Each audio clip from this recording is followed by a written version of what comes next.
Io sono un imprenditore di terza generazione, si dice che la terza è quella che distrugge, speriamo di no, ma per quanto riguarda, diciamo, l'inizio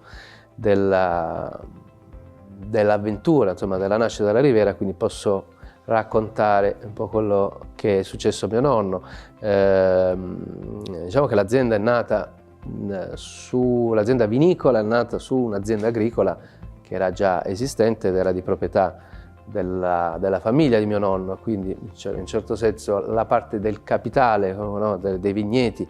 e della cantina, c'era già una cantina preesistente, ma era usata in maniera, diciamo, non come attività principale, e quindi non c'erano grandi attenzioni e quindi non c'erano grandi risultati. L'inizio della Rivera è stato più una questione di volontà,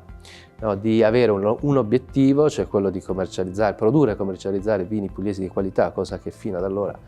non era mai stata fatta, non esisteva un brand, quello che oggi chiamiamo brand o marchio, quindi questo è stato diciamo un'idea in parte produttiva, cioè migliorare la qualità della produzione, ma soprattutto un'idea di marketing, no? Di dare un nome, un volto a un vino che prima non aveva. E come succedeva negli anni del boom economico, le cose erano un po' più facili perché forse non c'era niente, cioè c'erano poche aziende e quindi c'era un mercato che era un po' da creare, ma poi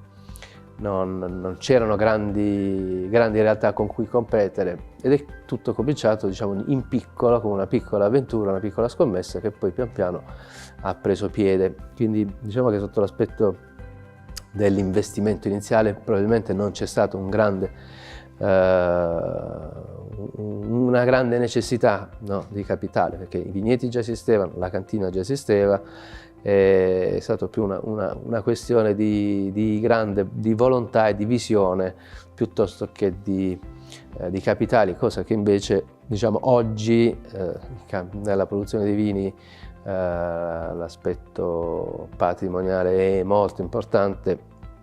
soprattutto se si vuole, diciamo, crescere e migliorare, perché il settore vinicolo è un settore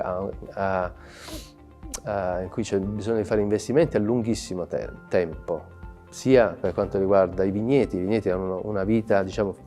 economico-finanziaria di 20-25 anni, e poi anche la cantina, diciamo, a parte la struttura, gli impianti sono una parte molto importante. Quando si arriva al cambiamento siamo proprio in questa fase di sostituzione di alcuni impianti o di miglioramento di alcuni impianti. Gli investimenti sono veramente importanti e con ritorni anche lì a lunghissimo tempo, quindi parliamo di 10, 15, 20 anni. E quindi, a parte, diciamo, il capitale, bisogna essere ben sicuri di quello che si vuole fare, perché bisogna pensare alla fine a sfruttare l'investimento, cioè a realizzare quanto in programma, non per 5 anni, ma per 15-20.